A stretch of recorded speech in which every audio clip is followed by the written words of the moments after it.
लाल की जवान की जय।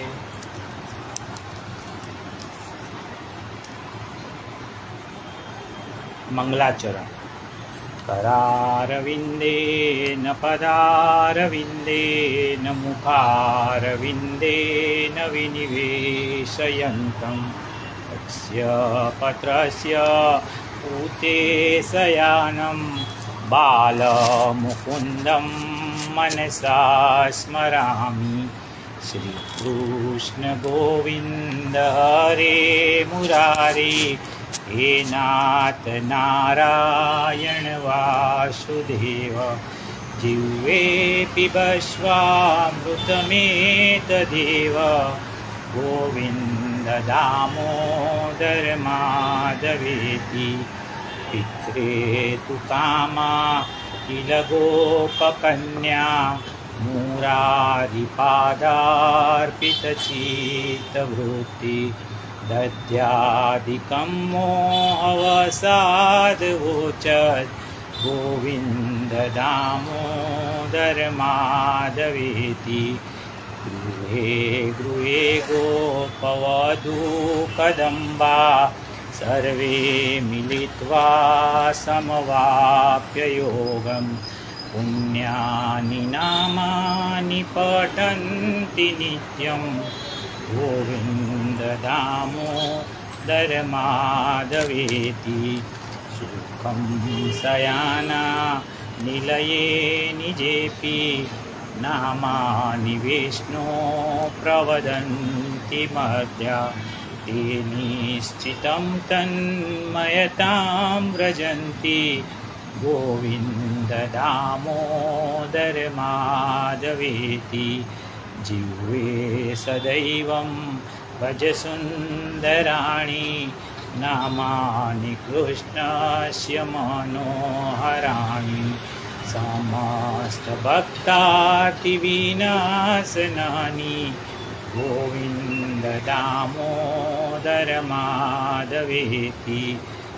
सुखावसाने इदमेव सारं दुःखावसाने इदमेव ज्ञेयं।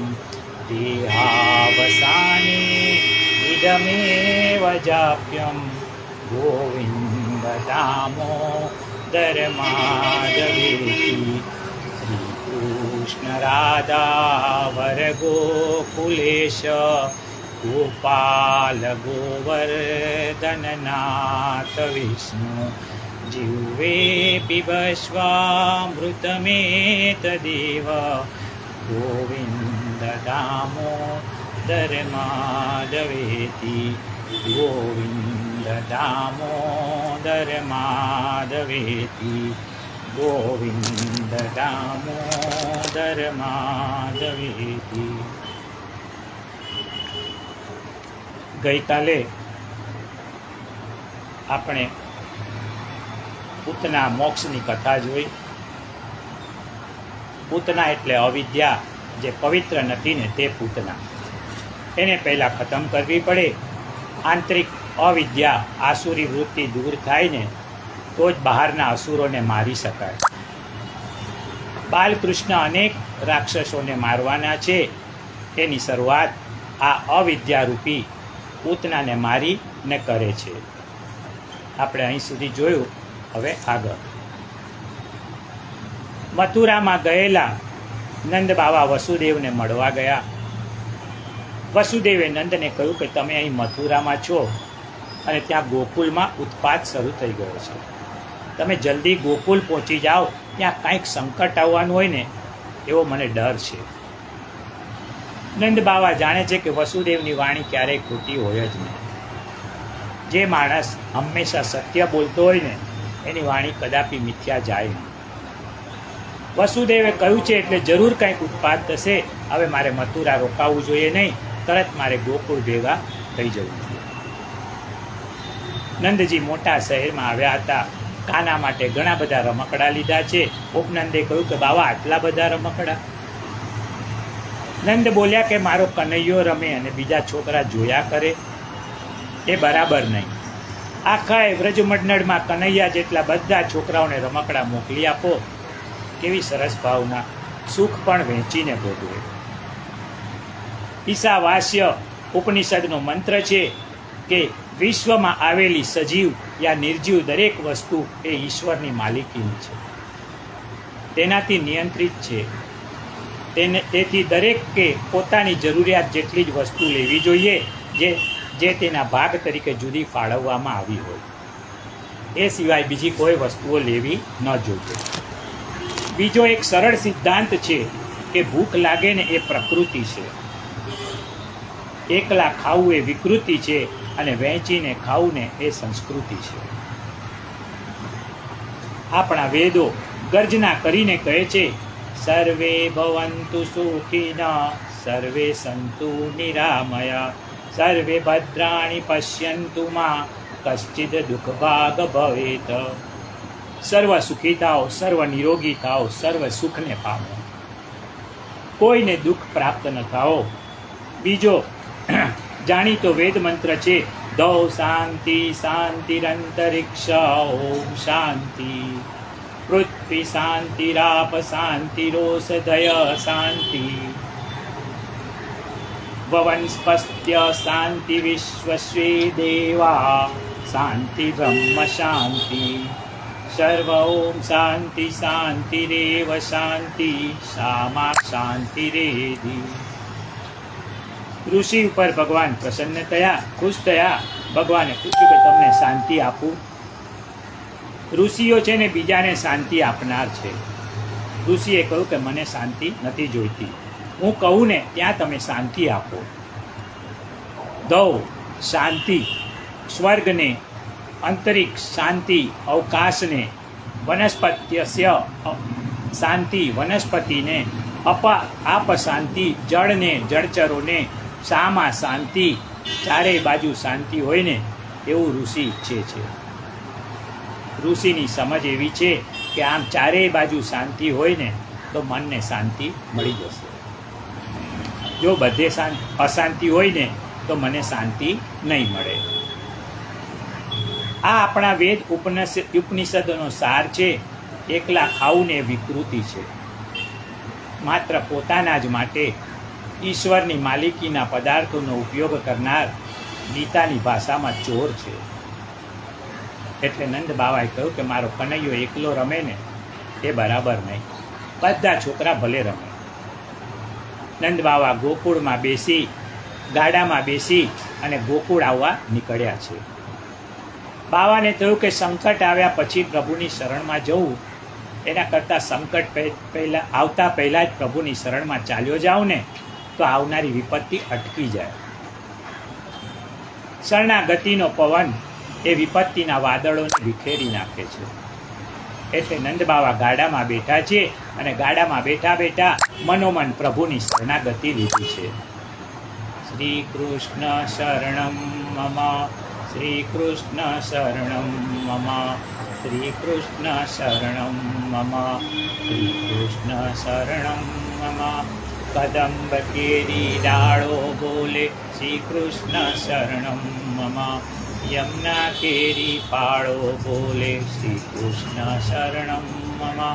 આંબા ડાળે કોયલ બોલે શ્રી કૃષ્ણ શરણમ મમ, વૃંદાવનના વૃક્ષો બોલે શ્રી કૃષ્ણ શરણમ મમ. ગામમાં પેસતા જ ગોવાળિયાએ કહ્યું, બાવા આજે તો કનૈયાની ઘાત ગઈ. એક મોટી રાક્ષસી આવી હતી, આપણા કનૈયાએ એને મારી નાખી, મળદું પડ્યું છે, એના કોઈ સગાને આપણે ઓળખતા નથી. પૂતનાનો દેહ મહાકાય હતો. બ્રજવાસીઓ એના ટુકડા કર્યા, એના શરીરના અલગ અલગ ચિતા રચી પૂતનાનો અગ્નિ સંસ્કાર કર્યો. શ્રી સુખદેવજી વર્ણન કરતા કહે છે કે એનો અગ્નિ સંસ્કાર બ્રજવાસીઓના હાથે થયો. શરીર બળતું હતું. એમાંથી ચંદન સુખડની સુવાસ પ્રસરી રહી હતી. આ બધું સદગતિના ચિહ્ન છે. સામાન્ય રીતે શરીરમાંથી દુર્ગંધ જ નીકળે, પરંતુ સુગંધ દ્વારા ભગવાન એ પ્રતીતિ કરાવે છે કે ઝેર આપનારને પણ હું સદગતિ આપું છું.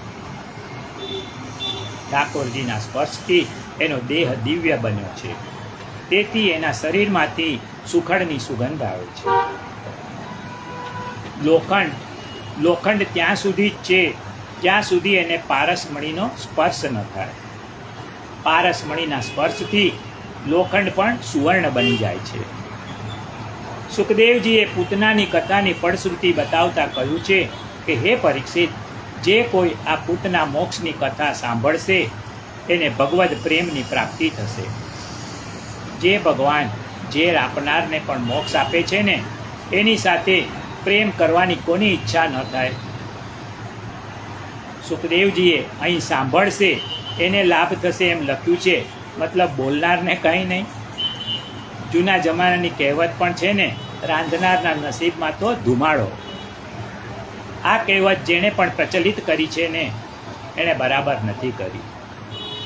હું માનું છું કે રાંધનારના નસીબમાં ધુમાડો નથી હોતો, એને તો બમણો ફાયદો છે.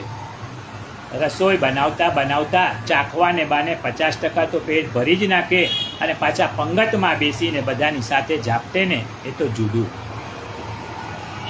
એમ શ્રોતા કરતાં વક્તાને 3 ગણો ફાયદો છે. શ્રોતા તો માત્ર શ્રવણ ભક્તિ જ કરે છે, જ્યારે વક્તાના મોઢામાંથી ભગવાનના લીલા ચરિત્ર નીકળે છે એ કીર્તન ભક્તિ છે, અને બોલે છે ને ત્યારે એ સાંભળે પણ છે. તેથી શ્રવણ ભક્તિ પણ સાથે સાથે થાય છે. અને વક્તા બોલે ને એ પહેલાં એનું ચિંતન કરે ને તો જ એ બોલી શકે. એટલે ત્રીજી સ્મરણ શક્તિ પણ વક્તા દ્વારા થાય છે. શ્રી કૃષ્ણ ગોકુળમાં પ્રગટ્યા છે. ગોકુળ એ હૃદય છે. સંસ્કૃતમાં ગો એટલે ગાય અને ગો એટલે ઇન્દ્રિયો પણ થાય. સર્વ ઇન્દ્રિયો પ્રભુની સન્મુખ હોય તો હૃદયમાં પ્રભુ પ્રગટે. ઇન્દ્રિયો પ્રભુના અભિમુખ બને તો હૃદય ગોકુળમાં પ્રભુ પ્રગટે. પ્રભુને હૃદયમાં લાવવા માટે નંદ બનવું પડે, યશોદા બનવું પડે. નંદ એટલે જ્ઞાન અને યશોદા એટલે ભક્તિ. જ્યાં જ્ઞાન અને ભક્તિ હોય ને ત્યાં કૃષ્ણ પ્રગટે છે. વસુદેવ એટલે નિર્મળ મન અને નિર્મળ બુદ્ધિ એટલે દેવકી. જેના મન બુદ્ધિ નિર્મળ બને ને ત્યાં જ ભગવાન પધારે. નંદ, યશોદા, વસુદેવ અને દેવકી આ બધા નામોમાં દ છે. દ એટલે દેયમ, આપ્યા વગર કશું એ મળતું નથી. નંદ બધાને આનંદ આપે છે, તેથી એમને પરમાનંદ પુત્ર મળ્યા. યશોદા એટલે બીજાને યશ આપે છે. જે બીજાને યશ આપે ને એનો યશ વધે. યશ જોઈએ, માન જોઈએ તો બીજાને માન આપો. બીજાને યશ આપો. શાંતિ જોઈએ ને તો બીજાને શાંતિ આપો. બીજાને દુઃખી કરીને તમને ક્યારેય શાંતિ મળશે નહીં. બીજાને આપો ને એ જ આપણને મળે. આ કુદરતનો અટલ નિયમ છે. પરંતુ આપવાનું ઘણું અઘરું છે. હાથેથી છૂટે નહીં. એક માજી પાસે લાખો કરોડો રૂપિયા હતા, પણ એની એક પાઈ છૂટે નહીં. લોકો કહે છે કે માજી પાછળ કોઈ ખાનાર છે નહીં, એને વાપરતા કેમ નથી? એક દિવસ એ માજીનું મન પલળ્યું. કહ્યું કે લાવ, કથામાં આજે જઈને 1 રૂપિયો મહારાજને આપી આવું. રૂપિયો મુઠ્ઠીમાં લીધો અને માજી ગયા કથામાં. વૈશાખ મહિનાની ગરમી, શરીરે પસીનો થયો, હાથમાં પણ પસીનો થયો. મહારાજને જ્યારે રૂપિયો આપવા મુઠ્ઠી ખોલીને ત્યારે જોયું તો રૂપિયો પસીનાથી પલળી ગયો હતો. માજીને મનમાં થયું કે આ રૂપિયાને મને છોડીને જવું નથી ને એટલે રડે છે. અને રૂપિયાને કહ્યું કે તને મારા પ્રત્યે આટલો બધો પ્રેમ છે ને તો રડીશ નહીં, હું તને મહારાજ પાસે નહીં મોકલું. અને પાછો ગજવામાં મૂકી દીધો.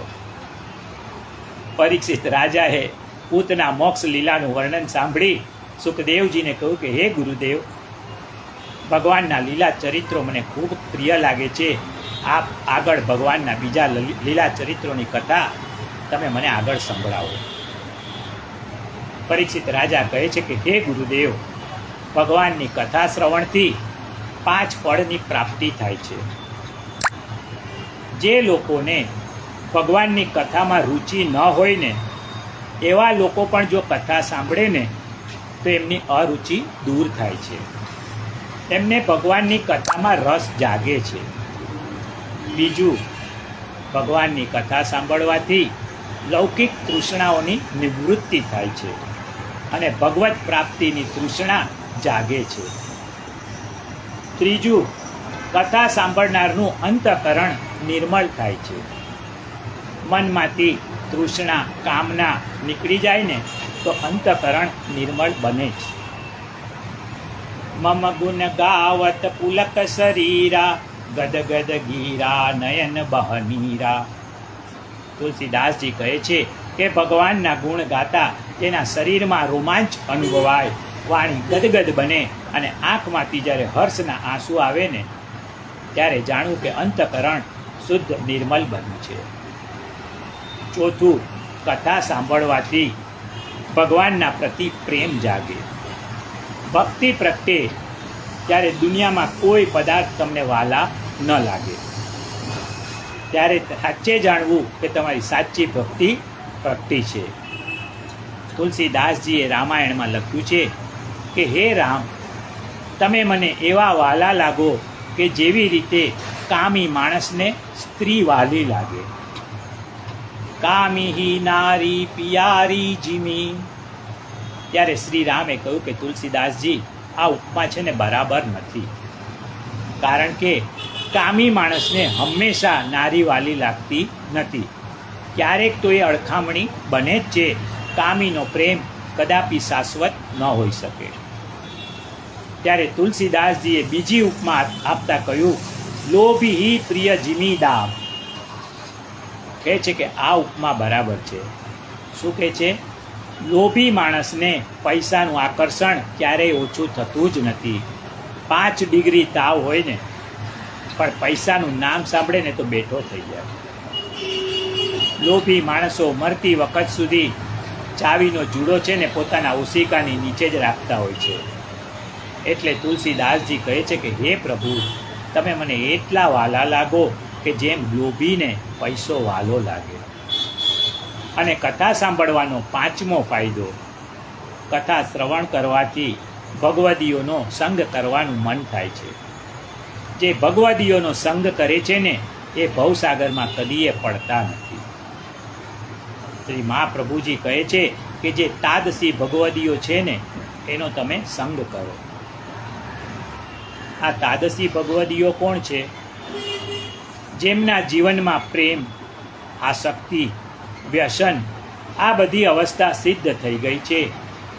જે ભગવાનના લીલા રસને અનુભવે છે, જે ભગવાન જેટલા સામર્થ્યવાળો છે એ તાદસી ભગવદીય છે. ભગવાનના માર્ગે ચાલવાનું આ ભગવદીઓ શીખવાડે છે. ભક્તિનો દીવો જલતો રહે ને એ માટે ભગવાનનો કથારૂપી સત્સંગ અનિવાર્ય છે. પરીક્ષિત રાજાએ વિનંતી કરી, હે ગુરુદેવ, ભગવાનની બાળ લીલાઓ અદ્ભુત છે, એનું વર્ણન કરવાની આપ કૃપા કરો. સુખદેવજી કહે છે કે પૂતના વધના સમાચાર મથુરામાં કંસ પાસે વાયુ વેગે પહોંચી ગયા. કંસ ગભરાયો. એણે નક્કી કર્યું કે મને મારનારા મથુરામાં નહીં પણ ગોકુળમાં પ્રખ્યો છે. નંદના ઘરે છે અને અત્યારે જો એને નહીં મારું ને તો મોટો થઈને મને મારશે. પેલી આકાશવાણીની વાત આજે કંસને યાદ આવી. એણે વિચાર્યું કે આકાશવાણીએ કહ્યું હતું ને એ જરાય ખોટું નથી, પણ કંઈક કપટ જરૂર થયું છે. મને મારનાર મથુરામાં નહીં પરંતુ ગોકુળમાં જન્મ્યો છે. કંસ રાજાએ તરત જ સપ્તાસુર, તૃણાવર, બકાસુર, પ્રલંબાસુર, અધ્યાસુર, વત્સાસુર વગેરે બધા અસુરોને બોલાવીને કહ્યું કે તમે બધા ગોકુળમાં જઈ ને મારા શત્રુનો નાશ કરો. અને કંસની આજ્ઞાથી આ બધા અસુરો ગુપ્ત રીતે પોતાની કામગીરી ગોકુલ અને એની આસપાસ આજુબાજુમાં શરૂ કરી દીધી. આ બાજુ નંદ યશોદાને ત્યાં ભગવાન 3 મહિના પૂરા કરી 4થા મહિનામાં પ્રવેશ કરે છે. શાસ્ત્રની આજ્ઞા પ્રમાણે ચોથે મહિને સ્વસ્તિ પુણ્ય વાચન કરાવી અભિષેક કરાવ્યો. હવે ભગવાન પડખું ફરવા લાગ્યા. નંદ બાવાએ આ નિમિત્તે અંગ પરિવર્તનનો ઉત્સવ કર્યો. ઉત્સવમાં શું શું કરવું જોઈએ? તો કે 3 કામ ઉત્સવ નિમિત્તે અવશ્ય કરવા. એક તો બ્રાહ્મણોને બોલાવી એમની પૂજા અને સન્માન કરવું. બીજું, સગાઓને જમાડવા. ભોજન વિના ઉત્સવમાં આનંદ આવતો નથી. સંબંધીઓ સાથે ભોજન લેવાથી ઉત્સવ સફળ થાય છે. અને ત્રીજું, ગરીબોને અન્નદાન આપવું. બીજાનું સન્માન કરવાથી ભગવાન રાજી થાય છે. ઉત્સવના બીજે દિવસે સાધુ સંતોને ભોજન કરાવો. પોતે એકલા મિષ્ટાન ખાવા કરતાં બીજાને આપીને રાજી થાવ. આ આપણી સંસ્કૃતિ છે. નંદ બાવા છે ને એ સંસ્કૃતિના પ્રતીક હતા. એમણે બ્રાહ્મણોને, સંત મહાત્માઓને અને જ્ઞાતિજનોને બોલાવ્યા. જશોદાજીએ વિચાર્યું કે આટલા બધા લોકો આવશે ને તમારું આ ઘર નાનું પડશે. એમણે ઘરનો થોડો ઘણો સામાન બહાર કાઢ્યો. આંગણામાં એમનું ગાડું પડેલું હતું. દહીં, દૂધ, ઘી, માખણ અને બીજો બધો કેટલો બધો સામાન ગાડાની ઉપર મૂક્યો. કનૈયાનું પારણું પણ બહાર કાઢ્યું. કનૈયાને સુગંધિત દ્રવ્યોથી સ્નાન કરાવી કપડાની જોડીમાં ગાડાની નીચે સુવાડી દીધો. કારણ કે જો કનૈયો જાગતો હોય ને તો આવેલા મહેમાનનું સ્વાગત બરાબર ન કરી શકાય. ભગવાન સૂઈ જાય ને તો બધાનું સન્માન એ પોતે જાતે કરી શકે. જશોદાનું મન જાણી અને ભગવાને સૂઈ જવાનું નાટક કર્યું. ભગવાનનું એક નામ નટવર પણ છે. નાટક કરવામાં સર્વોપરી હોય ને એ નટવર કહેવાય. નટવર સૂઈ ગયા. યશોદાજી વ્યવહારિક કામમાં પરોવાયા. કૃષ્ણ વિચારે છે, આ ઉત્સવ તો મારા નિમિત્તે છે અને મને તો સાવ ગાડા નીચે મૂકી દીધો છે. જુઓ, આપણે પણ છે ને વ્યવહારિક સામાજિક પ્રસંગોમાં આપણે ખુદ ભગવાનને ભૂલી જઈએ છીએ. આ આપણી વાત છે. વ્યવહાર કરવો એ ગુનો નથી, પણ ભગવાનને ભૂલી જવાને એ ગુનો છે. આજે પણ જ્યારે આપણા ઘરમાં લગ્ન પ્રસંગ હોય ને ત્યારે દુનિયાભરના લોકોને બોલાવીને વ્યવસ્થા કરીએ છીએ. પણ આવા પ્રસંગે ઘરના ઠાકોરજીની નિત્ય સેવાને વિસારે પાડી દેવાય છે. કેટલાક લોકો તો પ્રસંગ પતે ને ત્યાં સુધી ઠાકોરજીને બીજા કોઈ સગાના ઘરે અથવા મંદિરમાં પધરાવી આવે છે. કહે છે કે ઘરમાં લગ્ન પ્રસંગ છે ને એટલે સમય નથી. 4 દિવસ તમે ઠાકોરજીની સેવા કરજો ને. આવું બને ને ત્યારે ઠાકોરજી કહે છે, વરઘોડામાં તને નાચવાનો સમય છે, પૂજા કરવાનો નથી. આપણે મહેમાનોને 5 પકવાન આપીએ અને ઠાકોરજીને માત્ર 1 સાકરનો ગાંગડો, નહીં તો હવે તો મિશ્રી. આવી ભાવના હોય ને ત્યાં ભગવાન વહેલા છૂટાછેડા કરાવે છે. ગમે તેવો મોટો પ્રસંગ હોય ને સૌથી પહેલાં ઠાકોરજીને યાદ રાખો. ઠાકોરજીને મહાન ભોગ બનાવી અર્પણ કરો. ઠાકોરજી પરિવારના સભ્ય જ છે ને એવું હંમેશા માનો. ભગવાને વિચાર્યું કે ઘરનો સામાન તો ગાડા ઉપર છે અને મને ગાડાની નીચે સુવાડી રાખ્યો છે. આ જળ વસ્તુઓ બધી ઉપર છે અને પ્રભુ નીચે છે. આ તો જળવાદ કહેવાય. આજે છે ને જળવાદ ખૂબ વધ્યો છે. કોઈ માણસ કથામાં આવે પણ જો એને ઘેર 2-4 મોટર હોય, ગાડી બંગલા હોય ને તો એને આગળ બોલાવીને ઊંચા આસને બેસાડાય છે. અરે ઘણીવાર તો એના માટે સોફો ખાલી રખાય છે. કેમ? તો કે ભલાણા ભાઈ આવવાના છે. સામાન્ય માણસ જે ચૈતન્ય છે એને આવું માન આપતા નથી. માન બંગલા, ગાડી, મોટરોનું થાય છે ને આ એક જડવાદ છે. માણસ તો બધા જ સરખા છે. ખરેખર મહત્વ તો માણસનું હોવું જોઈએ, મોટર, ગાડી, બંગલાઓનું નહીં. પણ આજે છે ને પૈસાનું જ માન છે. નંદ બાવાને ઘેર બધા વ્રજવાસી આવ્યા. સૌ ખાવા પીવામાં મશગુલ થઈ ગયા, ઠાકોરજીને ભૂલી ગયા. બાલકૃષ્ણ રડવા લાગ્યા. જલસામાં ભૂલો ને ત્યારે ભગવાન રડે છે. કંસનો મોકલેલો સટ્ટાસૂર ગાડામાં આવીને ભરાયો હતો. ભગવાનને ખબર પડી કે પેલા કંસ મામા છે ને મથુરાવાળા, એ મારા માટે નવા નવા રમકડા મોકલી રહ્યા છે રમવા માટે. ઉત્સવના જલસામાં મશગુલ જશોદાજીએ કનૈયાનો રડવાનો અવાજ સાંભળ્યો નહીં. બાલકૃષ્ણએ પોતાનો ચરણ ઊંચો કર્યો અને ગાડું ઊંધું પડી ગયું. એમાં રાખેલા દૂધ, દહીં, ઘી, માખણ બધા ઢોળાઈ ગયા, માટલા બધા ફૂટી ગયા, ગાડાના પૈડા અને દરી બંને જુદા થઈ ગયા, ધૂસરી ભાંગી ગઈ. આ જોઈને નંદ, યશોદા અને સૌ વ્રજવાસીઓ ત્યાં દોડી આવ્યા. બધાને આશ્ચર્ય થયું, આ શું થઈ ગયું? આ ગાડું એની મેળે કેવી રીતે ઊંધું થઈ ગયું? અત્યારે તો કોઈ ભૂકંપી નથી આવ્યો કે વંટોળિયો પણ નથી. કયા કારણે આ ગાડું ઊંધું વળી ગયું એ નક્કી કરી શક્યા નહીં. ગાડાની પાસે બીજા 4-5 છોકરાઓ રમતા હતા. એમણે કહ્યું કે સાંભળો સાંભળો, અમે છે ને અમારી આંખે જોયું છે કે કનૈયાએ રડતા રડતા લાત મારી અને ગાડું ઊંધું થઈ ગયું. બધા વિચાર કરવા લાગ્યા, આ વળી કેવું આશ્ચર્ય! કનૈયો ફક્ત 6 દિવસનો હતો ને ત્યારે પૂતનાને મારી અને 3 મહિનાનો થયો ને આખું ભરેલું ગાડું ઊંધું વાળી દીધું. વ્રજવાસીઓએ કહ્યું કે નંદ બાવા, તમે આ ગાડું કરાવ્યું ને ત્યારે એની પૂજા વિધિ કરાવી નહીં હોય. નંદ બાવાએ એ વખતે જ બ્રાહ્મણ પાસે ગાડાની પૂજા કરાવી. ગાડું જળ છે, પૂજવા યોગ્ય નથી, પણ ભગવાનના ચરણ સ્પર્શથી આજે પૂજાવા લાગ્યું. ભેગા થયેલા બ્રાહ્મણોએ કનૈયાને આશીર્વાદ આપ્યા. આશીર્વાદ બધા બ્રાહ્મણોના પડતા નથી. કેવા બ્રાહ્મણોના આશીર્વાદ પડે? તો કે જે બ્રાહ્મણ સાચું બોલનારો હોય. સત્યભાષીમાં અદ્ભુત શક્તિ હોય છે. કોઈ માણસ 12 વર્ષ સુધી સત્ય જ બોલે ને તો એની વાણી સિદ્ધ થઈ જાય છે. એ જે બોલે ને એ થાય. સત્ય એ વાણીનું તપ છે. પ્રિય બોલવું, ઓછું બોલવું, આ બધા વાણીના તપ છે. બીજું, જે બ્રાહ્મણ હિંસા કરતો નથી. કોઈના મનને કઠોર વાણીથી દુભવવું ને એ પણ એક પ્રકારની હિંસા જ છે. આમ મન, વચન કે શરીરથી એ કોઈની હિંસા કરતો નથી. જે દંભ કરતો નથી. ઉદ્ધવજીએ શ્રી કૃષ્ણને પૂછ્યું, હે પ્રભુ, જીવનમાંથી દંભ જાય કઈ રીતે?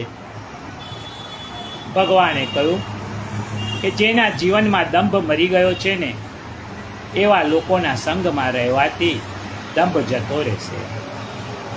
પાખંડી માણસ પાસે રહેશો ને તો તમે પણ પાખંડી બની જશો. સાચા માણસ સાથે રહેવાથી સચ્ચાઈ આવે છે. જે માણસ ઈર્ષ્યા અને અભિમાનથી પર હોય ને એવા બ્રાહ્મણોના આશીર્વાદ નકામા જતા નથી. જ્યારે બીજાના દોષ જોનાર, અસત્ય બોલનાર અને દંભી માણસના આશીર્વાદ પડતા નથી, નકામા જાય છે. બીજામાં દોષ જુઓ ને એ અસૂયા કહેવાય.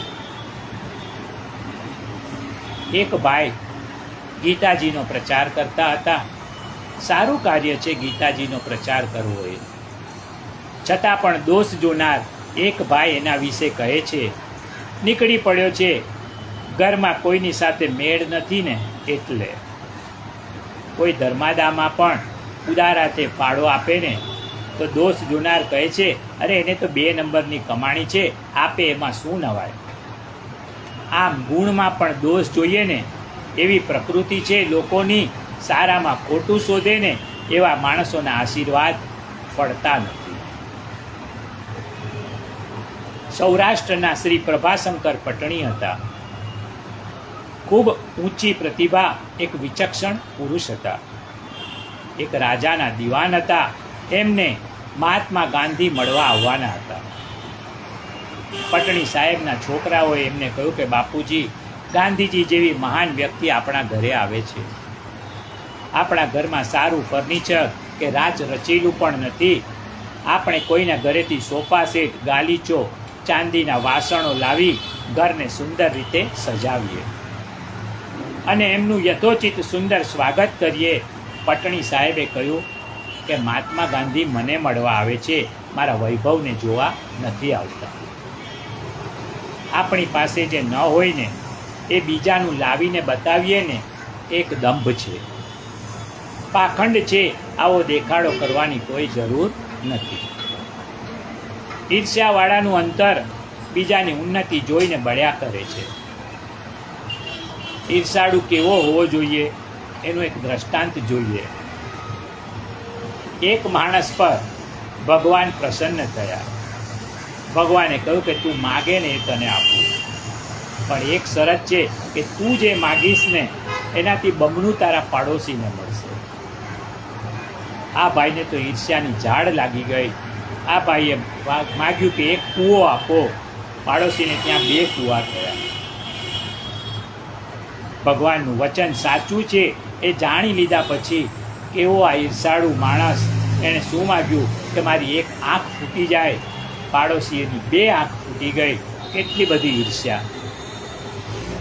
પોતાનું નુકસાન વેઠીને પણ બીજાને નુકસાન પહોંચાડનાર ઈર્ષાળુઓમાં શિરોમણી છે. આશીર્વાદ આપવા માટે પહેલાં તપસ્વી બનવું પડે. બ્રાહ્મણોએ આશીર્વાદ આપ્યા. ધર્મની ગાડી સેવા સદભાવનાના પાટા ઉપર દોડે છે. ટ્રેક ચૂકી જાય ને તો અકસ્માત થાય. નીતિ ધર્મ છોડવાથી વિનાશ થાય છે. ગાડું ઊંધું વળવાની સાથે તેમાં રહેલો સટ્ટાસુર મરી ગયો. ગાડાને સંસ્કૃતમાં શકટ કહે છે. સટ્ટાસુર, શકટ એટલે કે ગાડામાં સંતાયો હતો. એ પૂર્વજન્મમાં હિરણ્યાક્ષનો પુત્ર હતો. ઘણો બળવાન હતો. એક વખત એણે લોમેશ ઋષિના આશ્રમમાં કેટલાક વૃક્ષો તોડી નાખ્યા. ઋષિએ એને શ્રાપ આપ્યો કે તું દેહ રહિત બની જા. એણે ઋષિની ક્ષમા માગી. ઋષિ પ્રસન્ન થયા. એમનો શ્રાપ પણ વરદાન બની ગયો.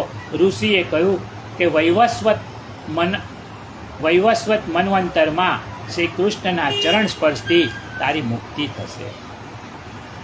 અને એ પ્રમાણે સટ્ટાસુર પ્રભુના ચરણ સ્પર્શથી આજે મુક્ત થયો છે.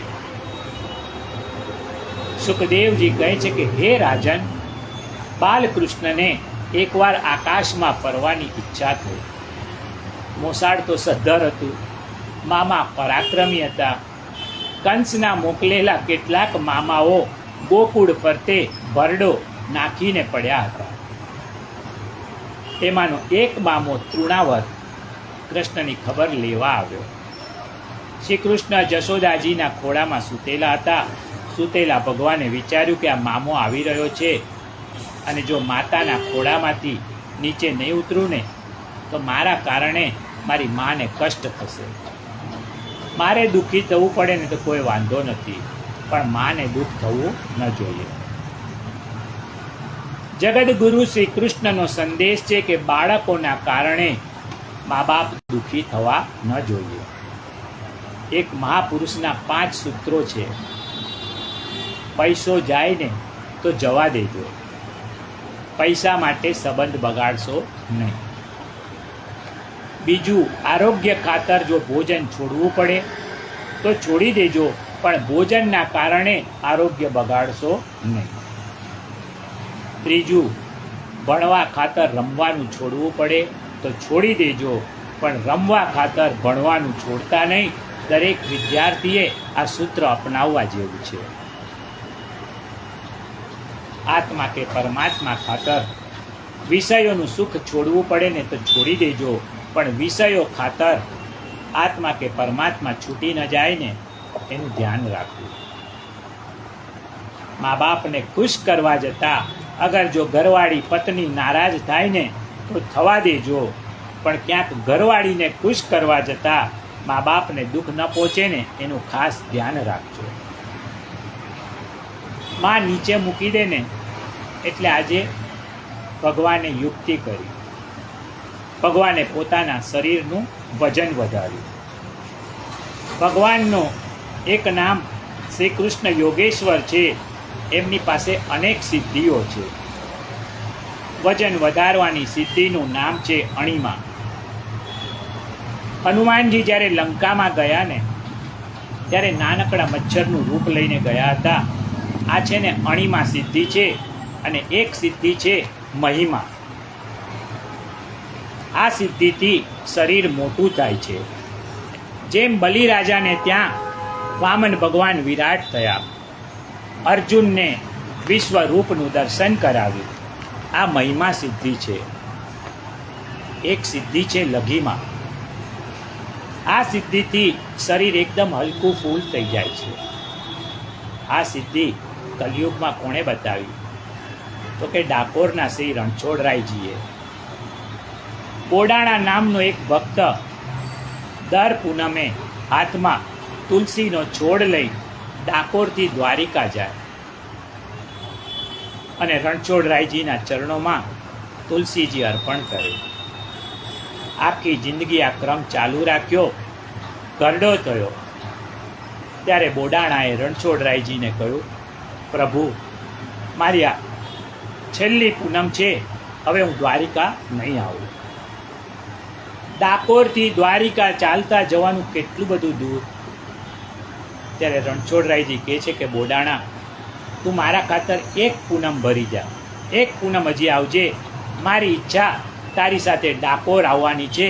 ધન્ય છે બોડાણાની ભક્તિ. ભગવાને કહ્યું કે બોડાણા, આ દ્વારિકાના જે ગુગડી બ્રાહ્મણ છે ને, એવો કાંઈ મારી સાથે પ્રેમ કરતા નથી. એમના માટે તો હું પૈસા કમાવાનું સાધન છું. તને છે ને મારા માટે સાચો પ્રેમ છે.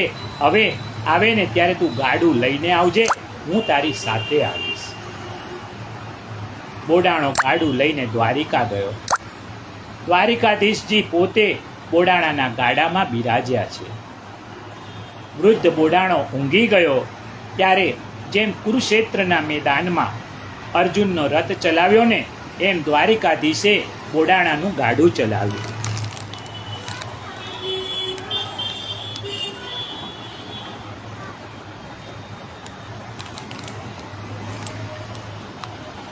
અરે રણછોડ તું રંગીલો નાથ, સકળ જગત ને તારો સાથ. ભૂમિ કેરો હરવા બા, જગમાં પ્રગટ્યો વારંવાર. જન્મ ધર્યો તે કારાગા, જગતમાં કરવા ચમત્કાર. કંસરાયને થાય જાણ, તેથી કીધું તરત પ્રયાણ. ગોકુળમાં જય કીધો વાત, નંદ જશોદાજીની પાર. વર્ણન કરતા નાવે પાર, એવી તારી લીલા અપાર. ગોવાળોની સાથે જાય, ગાય ચરાવી રાજી થાય. છાનો ગોરસ લૂટી ગાય, પકડાતામાં ઝટકી જાય. ગોપી કાના ચોર્યા ચીજ, સૌના ઉપર સરખી પ્રીત. બંસી કેરો સૂર મધુર, સુનનારા તાએ ચકચૂર. શરદ પૂનમની આવે રાત, સૌના હૈયે થાય પ્રભાત. વ્રજવનિતા છોડે આવાસ, દોડી આવે રમવા રાસ. તારલિયા ચમકે આકાશ, ચાંદલિયાનો પૂર્ણ પ્રકાશ. દાનવ કેરો જ્યાં જ્યાં ત્રાસ, દોડમાં જઈને કીધો નાશ. પટકી માર્યો મામો કંસ, રહ્યો ન જગમાં તેનો વંશ. કૌરવોને કીધા તંગ, પાંડવોને રાખી સૂં. અર્જુનને તે દીધો બોધ, જ્ઞાનમૃતનો વરસ્યો ધોધ. યુદ્ધ તજીને કીધી દોડ, નામ પડ્યું તેથી રણછોડ. દ્વારિકામાં કીધો વાસ, ધર્મધજા પર કે ચોપાસ. ગુજરાતમાં એક ડાકોર ગામ, ભક્ત થયો બોડાણો નામ. પત્ની જેની ગંગાબાઈ, એ પણ ભક્તિમાં રંગાય. ફરતા ફરતા ગાયે ગાન, મેળવવા ચાહે ભગવાન. એવામાં એક આવ્યો સંગ, રેલાયો ભક્તિનો રંગ.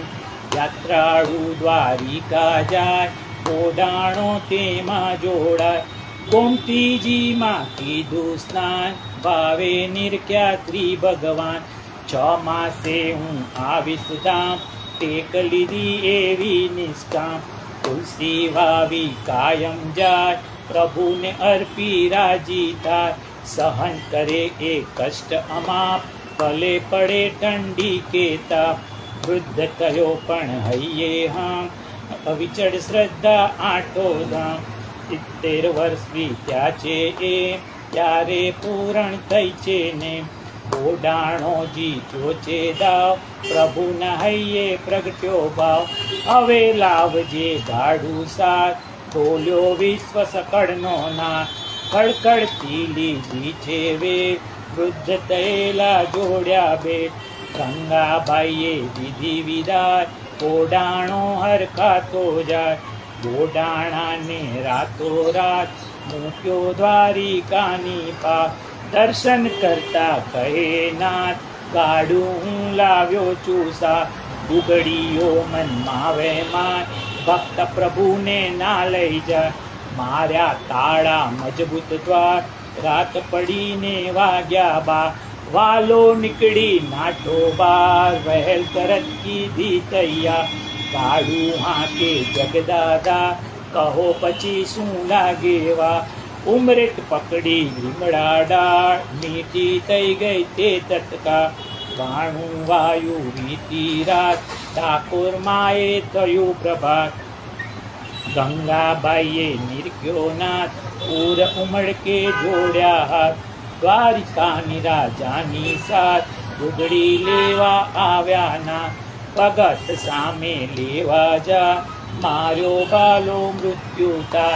ભાવિકોના દિલ દુબાર, બદલો લેવા સામા જાય.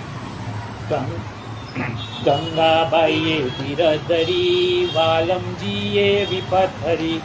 ઉગડી સોનું લેવા જાય, વાલો વાળીએ તોડાય. રીજો વિશ્વ સકળનો ગોપ, મનસુખ રામનું લીધું રૂપ. સંત પુનિતને દીધી હા, પૂરણ કીધા સગડા કામ. રામ ભક્ત જે કરશે પાઠ, નાથ જાલશે તેનો હાથ. પૂર્ણિમાએ પ્રેમથી, ઠાકોર દર્શન જાય.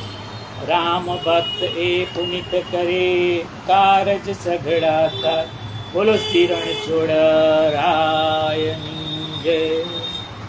ગુગડી બ્રાહ્મણો પાછળ દોડ્યા અને શ્રી રણછોડ રાયની મૂર્તિના ભારોભાર સોનું લેવાની લાલચમાં આજે ફસાઈ ગયા. આ વખતે રણછોડ રાયે કલયુગમાં પોતાની લઘીમાં સિદ્ધિનો ઉપયોગ કર્યો અને ભગવાન બોડાણાની પત્ની ગંગાબાઈની 1.25 વાલ વજનની સોનાની વાડી જેટલા હલકા ફૂલ બની ગયા. શ્રી કૃષ્ણ યોગેશ્વર છે, એની પાસે યોગની તમામ સિદ્ધિઓ છે. માતા યશોદાના ખોળામાં આજે ગરિમા સિદ્ધિનો પ્રયોગ કર્યો. ઠાકોરજી એકદમ ભારે થઈ ગયા. માં નીચે મૂકી દે ને એ માટે ભગવાને આ યુક્તિ કરી. શરીરનું વજન વધાર્યું. યશોદાજીએ વિચાર્યું કે આ કનૈયો છે કે ગિરિરાજજીની શિલા.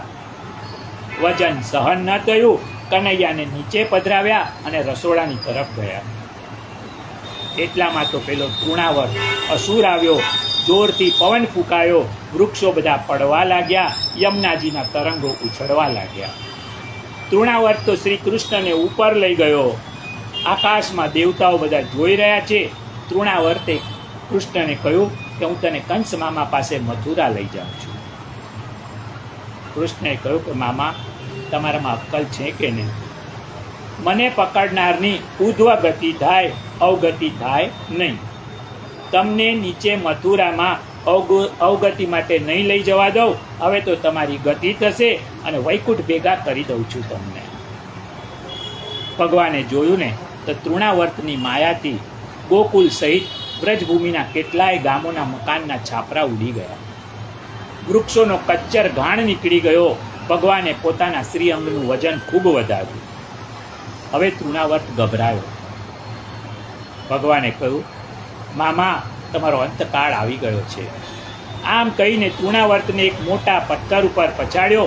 એનો પ્રાણ નીકળી ગયો. તૃણાવર્ત એ કામનાનું પ્રતીક છે. ભગવાને પહેલા પૂતના રૂપી અવિદ્યાનો નાશ કર્યો, પછી સપ્તાસુર રૂપી જળવાદનો નાશ કર્યો અને તૃણાવર્તને મારી અને કામનાનો નાશ કર્યો. ગોપીઓ બધી દોડતી આવી, કનૈયાને રાક્ષસ પરથી ઉપાડી લીધો અને યશોદાને જઈને કહ્યું કે તમારી પેઢીના પુણ્ય આડે આવ્યા, આજે કનૈયો મોતના મુખમાંથી પાછો આવ્યો.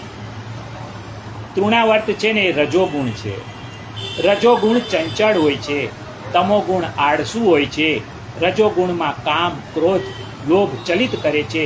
પરમાત્માની કૃપા હોય ને તો મનુષ્ય કામ, ક્રોધ, લોભ રૂપી વંટોળિયામાંથી ઉગરી જાય છે. મનુષ્ય 3 પ્રકારના હોય છે. સામાન્ય મનુષ્ય જે કામ ક્રોધને વશ થાય છે. બીજું સાધક મુમુક્ષુ, જે કામ ક્રોધ આવે ને તો એમાંથી છૂટવાનો પ્રયત્ન કરે. અને ત્રીજું સિદ્ધ પુરુષ, વાતાવરણ ચલાયમાન હોય ને તો પણ ચલિત ન થાય. આવા સિદ્ધ પુરુષ જગતમાં વંદનીય હોય છે. આપણે કામ ક્રોધને વશ છીએ. આપણા ઉપર કોઈ એક વાર પણ ભૂલથી થૂકે ને તો આપણે ભારે ઉશ્કેરાઈ જઈએ છીએ. જ્યારે ભક્ત એકનાથ ઉપર એક માણસ 100 વખત થૂક્યો, એકનાથ વારંવાર નદીમાં નાહવા જાય, 108 વખત ચંદ્રભાગામાં એકનાથ નાયા ને છતાં પણ આજે ગુસ્સે થયા નહીં. પેલો માણસ આ સંતની ધીરજ જોઈને ચરણમાં પડ્યો, પૂછ્યું કે મહારાજ આપ ગુસ્સે કેમ ન થયા? એકનાથે કહ્યું, તમારા લીધે મને ચંદ્રભાગામાં 108 વખત નાહવાનું મળ્યું. આમ ક્રોધ થાય ને એવું વાતાવરણ હોય છતાં પણ ક્રોધ ન આવે એ સિદ્ધ પુરુષ છે, યોગી છે. આવી સિદ્ધિ માટે ઉપાસના કરવી પડે. તૃણાવર્તને મારી ભગવાને વ્રજભૂમિને રજોગુણમાંથી મુક્ત કરી. આજે આ સત્રને આપણે અહીં વિરામ આપીએ. આવતીકાલે આગળ નામકરણ લીલાથી શરૂઆત કરીશું. ત્યાં સુધી સર્વને જય શ્રી કૃષ્ણ, જય શ્રી કૃષ્ણ, જય શ્રી કૃષ્ણ.